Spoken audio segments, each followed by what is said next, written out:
E vem conferir a crítica do filme Tartarugas Ninja: Caos Mutante.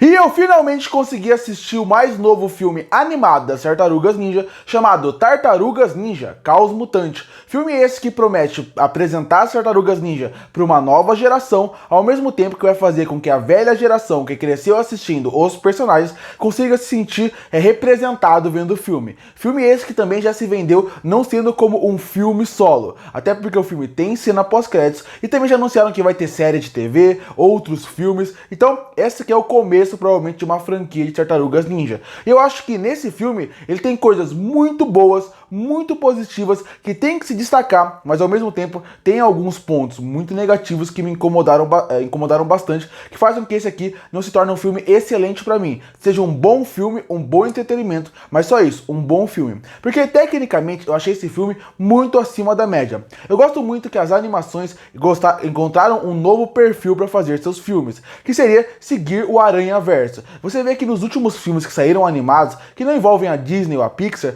eles estão seguindo muito esse estilo do Aranhaverso para contar sua história. Eu acho que em muitos filmes isso engloba muito bem. Tartaruga Ninja é um desse caso, porque eles começaram nos quadrinhos também, igual todos os personagens da Marvel, da DC e o Homem-Aranha. Então através disso você consegue fazer essa linguagem entrar bem para o cinema, para a animação, e é isso que acontece aqui.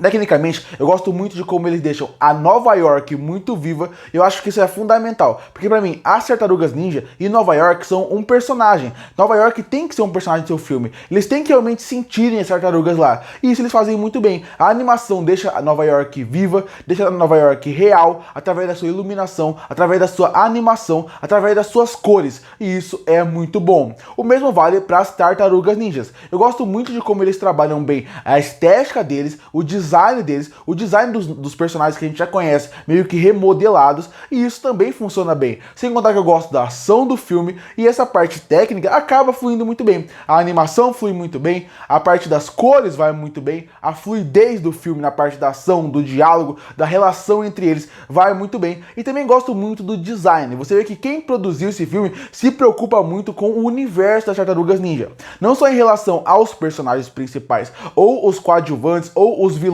mas também em relação aos cenários. Você vê como ele se preocupou realmente a dar vida naquilo. Quando você chega no esgoto e você vê a cama de cada uma daquelas 4 tartarugas, não importa se é o Donatello, se é o Michelangelo, se é o Rafael ou se é o Leonardo, você consegue perceber visivelmente que cada um tem sua característica própria. Então, em questão de animação, em questão da parte técnica, em questão de design, em construção de mundo, isso eu achei que o filme foi excelente.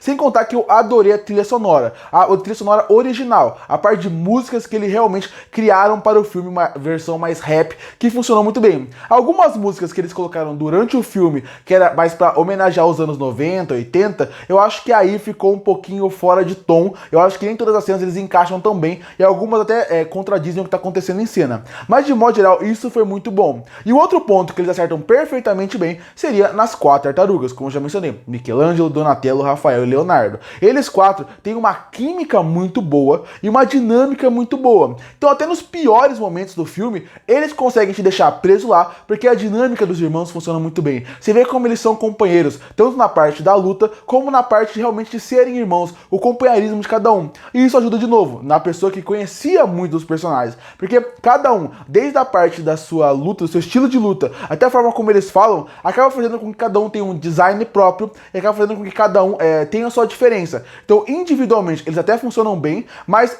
principalmente quando eles estão juntos, aí vira a alma do filme. Eu acho que o filme tem um problema só em ele não sabia muito bem como trabalhar as 4 tartarugas com o mesmo tom no filme. Então volta e meia parece que é o momento de cada uma delas num ponto do filme. Isso acaba ficando problemático. Parece que cada um tem que ter seu momento, e isso acaba tirando um pouco uma ou outra de cena. Isso eu não gostei muito, porque eu acho que tem que ser a ideia da família, a ideia da união, a ideia dos 4 juntos. Então Eles têm uma boa química, carregam o filme, mas o roteiro, até isso, eles acabam falhando um pouco. Mas se toda a parte técnica é boa e as 4 tartarugas funcionam bem juntas, qual é o problema do filme? E o problema é a parte do roteiro. O roteiro do filme é bem problemático em vários sentidos, que tira a força de vários momentos do longa. Porque tudo isso acaba girando num ponto parecido que é uma crise de identidade. E por que eu falo isso? Porque esse filme, como eu falei no começo da crítica, ele queria ser tanto para uma nova geração, como uma geração mais velha. E esse virou um problema pro filme no roteiro em vários sentidos. Porque ao mesmo tempo, o filme quer entregar algo mais de artes marciais, quer passar mais um estilo que vai pegar aquela ideia de uma aventura das Tartarugas Ninja de um jeito mais tradicional.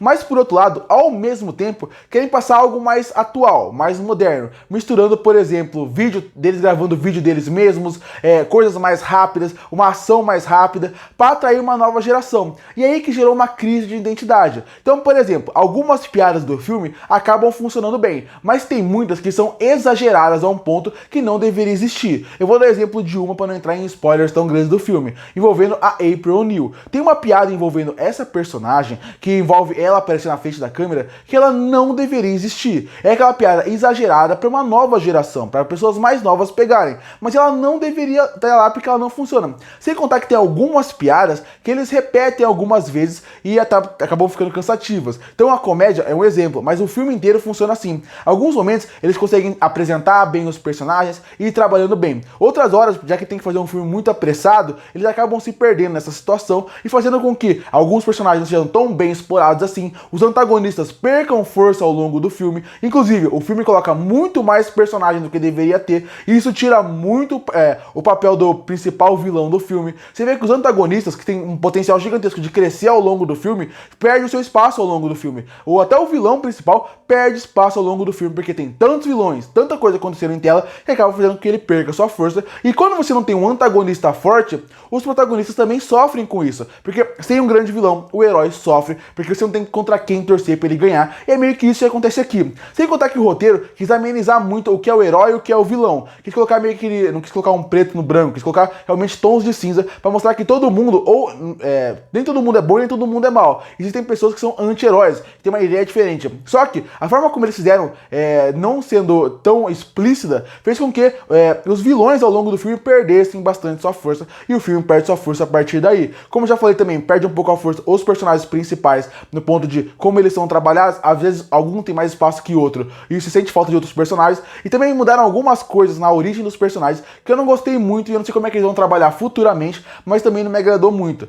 Então no fim, a parte do roteiro é o que trabalha, exatamente por causa dessa crise de identidade. Quis agradar muito todos os públicos, e com isso acabou entregando coisas muito boas e coisas muito ruins nesse roteiro. O problema é, muitas dessas coisas ruins foi afetando a dinâmica do filme. Como, por exemplo, como eu falei dos antagonistas. No terceiro ato, mesmo eu gostando do filme, eu já estava meio que desinteressado do que eles estavam mostrando em tela. Exatamente por essa falta de interesse, pela forma como eles construíram a história, os personagens, o universo e também os vilões. Concluindo, Tartarugas Ninja Caos Mutante é um filme que vale o seu tempo. Ele é um filme bom, poderia ter sido excelente, mas ele é um filme bom, que tecnicamente é muito bom, que os 4 personagens principais, as 4 tartarugas, o Donatello, Michelangelo, Rafael e Leonardo, tem uma química muito boa que conseguem carregar o filme. Mas no ponto de roteiro, o filme acabou me decepcionando muito. Na forma como trabalhou os personagens, a forma como trabalhou a falta de uma linguagem própria, a forma de como eles, como eu falei, crise de identidade, como eles não sabem o que eles querem ser, querem mostrar muita coisa, misturar muitos estilos ao mesmo tempo, e isso acabou atrapalhando o filme em todos os sentidos, da comédia aos personagens no seu desenvolvimento, até na história como um todo. E por isso que eu fecho o filme Tartarugas Ninja Caos Mutante com uma nota 7 de 10. Curte para fortalecer o canal, se inscreve para não perder os próximos vídeos. E aí, o que você achou do filme Tartarugas Ninja Caos Mutante? Que nota você daria para ele? Comenta aqui embaixo. Eu volto no próximo vídeo.